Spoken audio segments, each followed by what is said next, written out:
Good morning all of you. This is Aruna Badgotiya और हम chapter 5th पढ़ रहे हैं जेनेटिक्स। और आज हम नेक्स्ट डिजीज ले रहे हैं। कल हमने कलर ब्लाइंडनेस लिया था। कलर ब्लाइंडनेस के चारों ही क्रॉस हम पढ़ चुके हैं। आज हम जो स्टार्ट कर रहे हैं उसका नाम है हीमोफीलिया।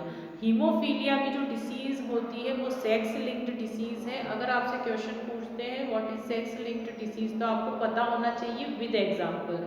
और पर्टिकुलर डिसीज के बारे में भी पूछते हैं, write short note on haemophilia या write short note on colour blindness. तो इस तरह से भी क्वेश्चंस पूछ सकते हैं। तो हीमोफीलिया क्या होता है? हीमो मतलब ये होता है हीमोग्लोबिन और फीलिया मतलब डिसीज। ऐसी डिसीज जो हीमोग्लोबिन के कारण होती है। जनरली अगर देखा जाए तो कुछ ऐसे पर्सन होते हैं जिनमें कि अगर उनको कोई इंजरी हो जाती है या कोई कट लग जाता है तो उनका ब्लड जो होता है वो कंटिन्यूअसली बहता रहता है, फ्लो होता रहता है। वो कभी भी क्लॉट नहीं होता है, उसको क्लॉट होने में ज़्यादा टाइम लगता है। तो जिसके कारण क्या होता है, जो ब्लड होता है वो ज़्यादा क्वांटिटी में रिलीज हो जाता है और उनको ब्लड की कमी हो जाती है या कभी कभी ऐसा होता है कि उनकी डेथ तक भी हो सकती है।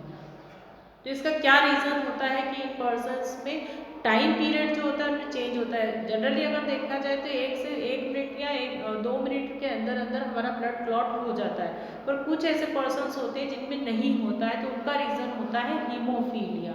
हीमोफीलिया क्यों होता है, क्या रीज़न होता है? क्योंकि हम जो ये चैप्टर पढ़ रहे हैं वो जेनेटिक्स पढ़ रहे हैं, मतलब जीन्स रिलेटेड चीज़ें पढ़ रहे हैं। और अब हम पढ़ रहे हैं सेक्स लिंक्ड डिसीज, मतलब कहीं ना कहीं इसका भी जो इसको भी अगर हम देखें तो कनेक्ट है सेक्स से, मतलब कि जो मेल फीमेल होते हैं या जनरेशन से ये रिलेट होती है या पेरेंट्स से रिलेट होती है कि कहीं ना कहीं पेरेंट्स ही जो होते हैं इसके लिए रिस्पॉन्सिबल होते हैं। अगर पेरेंट्स में ये डिसीज है तो ऑब्वियसली ये चाइल्ड में भी फ्लो होगी या ट्रांसमिशन इसका होगा। तो हीमोफीलिया एक्चुअली जो डिसीज होती है, हीमोफीलिया जीन्स जो होते हैं या ऐसा कहें हमारे जो ब्लड की क्लोटिंग के लिए जो रिस्पॉन्सिबल जीन्स होती है उसमें म्यूटेशंस हो जाते हैं। तो वो कैसे नेचर की होती है? म्यूटेंट रेसेसिव नेचर की होती है। अगर वो म्यूटेंट रेसेसिव नेचर की हो जाती है तो उसके कारण क्या होता है, उसके कारण जो फैक्टर 8 होता है इसको बोला जाता है फैक्टर 8। ये फैक्टर 8 जो होता है इसका फॉर्मेशन नहीं होता है। अगर मान लीजिए फैक्टर 8 का फॉर्मेशन नहीं हुआ जो कि ब्लड क्लॉटिंग के लिए रिस्पॉन्सिबल है, तो फिर क्या होगा? ब्लड का क्लॉटिंग नहीं होगा, जिसके कारण कि उस पर्सन को इंजरीज होने के बाद ब्लड जो होता है वो फ्लो होता रहता है। तो आपको यही रीजन पता होना चाहिए कि जब भी अगर किसी पर्सन को हीमोफीलिया होता है तो हीमोफिलिक जो पर्सन्स होते हैं उनमें क्या होगा?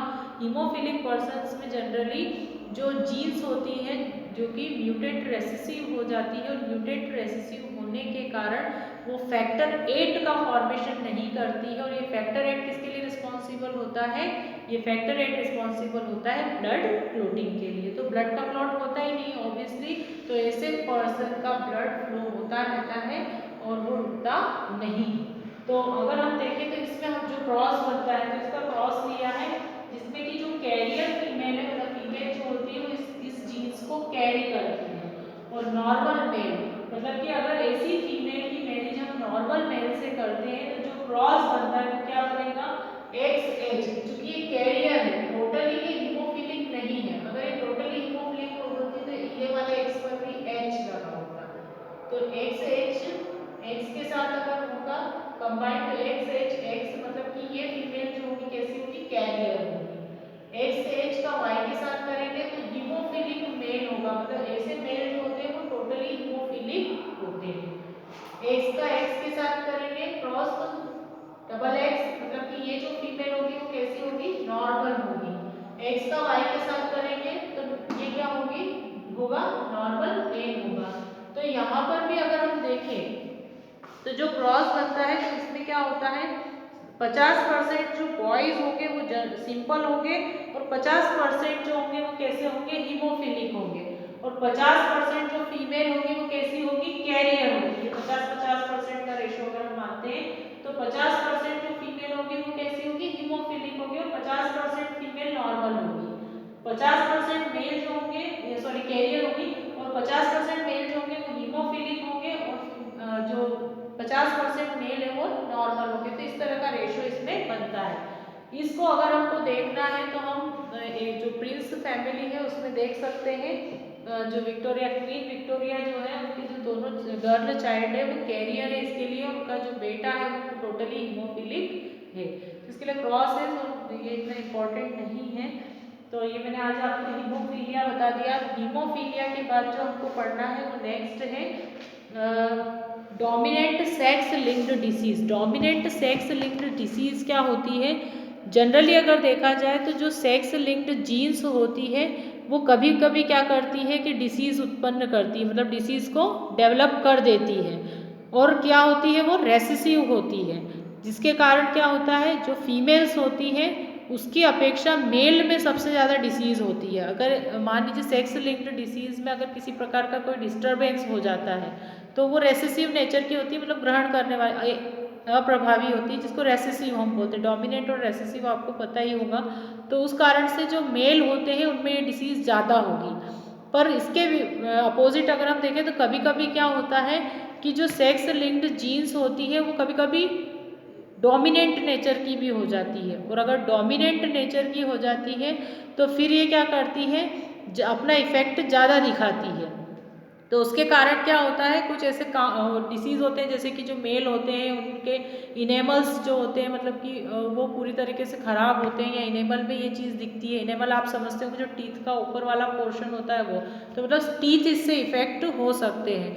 और ऐसी जो फीमेल्स होती हैं उनमें इसकी एक तरह से देखा जाए तो प्रोबेबिलिटी ज़्यादा होती है अगर वो डोमिनेंट नेचर की है तो क्योंकि अगर फीमेल डोमिनेंट नेचर की हो गई तो उसमें एक्स क्रोमोसोम्स की नंबर ज़्यादा होती है, डबल एक्स क्रोमोसोम्स होते हैं, और डबल एक्स क्रोमोसोम ही इसको क्या करते हैं, कैरी करते हैं।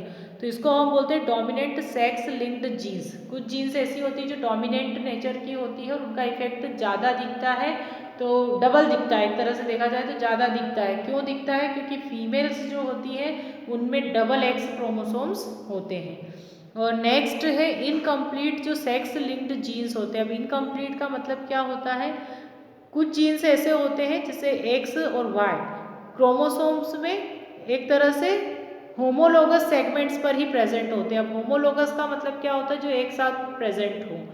तो होमोलोगस मान लो एक्स और वाई क्रोमोसोम्स पर जो होमोलोगस सेगमेंट्स है उस पर ये जीन्स अगर प्रेजेंट होती है तो इसको इनकम्प्लीट सेक्स लिंक्ड जीन्स बोलते हैं। और ये क्या करती है, ऑटोसोमल्स की तरह जो मेल और फीमेल दोनों में ही होती है। मतलब कि ऑटोसोमल जो कैरेक्टरिस्टिक्स होते हैं, ऑटोसोमल क्या होते हैं, जो 22 पेयर होते हैं वो ऑटोसोमल होते हैं और 1 पेयर सेक्स क्रोमोसोम्स होते हैं, तो उनके लिए रिस्पॉन्सिबल होती है। तो अगर देखा जाए तो टोटल जो कलर ब्लाइंडनेस होती है वो एक तरह से इनकम्प्लीट सेक्स लिंक्ड जीन्स के कारण ही रिस्पॉन्सिबल होती है। तो ये जो है सेक्स लिंक्ड डिसीज़ है जिसमें 2 डिसीज़ आपको करना ही है, और वो डिसीज़ कौन सी है, कलर ब्लाइंडनेस और हीमोफीलिया। अब इसके बाद जो हम टॉपिक पढ़ेंगे वो टॉपिक है जेनेटिकल डिसऑर्डर या जेनेटिक डिसऑर्डर। अब जेनेटिक डिसऑर्डर में भी 2 टाइप्स ऑफ डिसऑर्डर्स हैं। 2 टाइप ऑफ डिसऑर्डर में मेंडेलियन डिसऑर्डर्स है और क्रोमोसोमल डिसऑर्डर्स है, जिनको हमको अलग अलग पढ़ना है। मेंडेलियन डिसऑर्डर में हम थैलेसीमिया पढ़ेंगे, फिनाइल कीटोन्यूरिया पढ़ेंगे, एल्बिनिज्म है, एल कैप्टोन्यूरिया है और सिकल सेल एनीमिया है। 5 डिसीजेस पढ़ेंगे मेंडेलियन डिसऑर्डर्स में, 6 हैं एक्चुअली। इसमें इनकम्पेटिबिलिटी भी है जीन्स की। और क्रोमोसोमल डिसऑर्डर में हम ऑटोसोमल डिसीज़ पढ़ेंगे जैसे डाउन सिंड्रोम, एडवर्ड सिंड्रोम और जो genetic disorder due to change in number of sex chromosomes, उसमें हम पढ़ेंगे टर्नर सिंड्रोम, क्लेनफिल्टर सिंड्रोम और XYY सिंड्रोम। और फिर जो क्रोमोसोमल चेंजेस जो होते हैं, स्ट्रक्चरल चेंजेस होते हैं, उससे जो डिसीज़ होती है वो होती है क्रेड्यूचेट और क्रॉनिकल ग्रेन्युलोसाइटिक। तो थोड़ा सा मैं बता देती हूँ आपको कि मेंडेलियन डिसऑर्डर्स में क्या होता है। मेंडेलियन डिसऑर्डर्स में ये होगा कि जनरली जो प्रोटीन होती है, पर्टिकुलर जो प्रोटीन होती है, क्योंकि सेल के अंदर जो होती है, हमारी सेल जो होती है वो प्रोटीन उसमें प्रेजेंट होता ही नहीं है। तो प्रोटीन किससे मिलकर बना होता है, प्रोटीन बना होता है एमिनो एसिड्स से। एमिनो एसिड्स होते हैं, तो अगर इस एमिनो एसिड में किसी टाइप का कोई डिफेक्ट हो जाता है, मतलब इनके पैटर्न में अगर कोई चेंज हो जाता है तो इसके कारण भी डिसीज कॉज होती है। ये मेंडेलियन डिसऑर्डर्स में हम पढ़ेंगे और इसके लिए भी रिस्पॉन्सिबल जीन्स ही होती है, क्योंकि जेनेटिक्स पढ़ रहे हैं तो ऑब्वियसली जीन्स की बात आएगी ही आएगी। और दूसरी हम पढ़ेंगे क्रोमोसोमल डिसऑर्डर्स। तो क्रोमोसोमल डिसऑर्डर का मतलब होता है जैसे क्रोमोसोम्स की जो नंबर्स होती है, अगर उस नंबर में कोई चेंज हो गया कि मान लीजिए ज़्यादा हो गए या कम हो गए या स्ट्रक्चरली चेंज हो गया उनमें, तब जो डिसीज कॉज होगी तो उसको हम बोलेंगे क्रोमोसोमल डिसऑर्डर।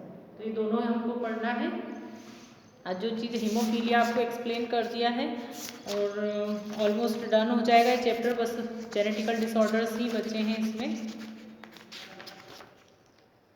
Thank you.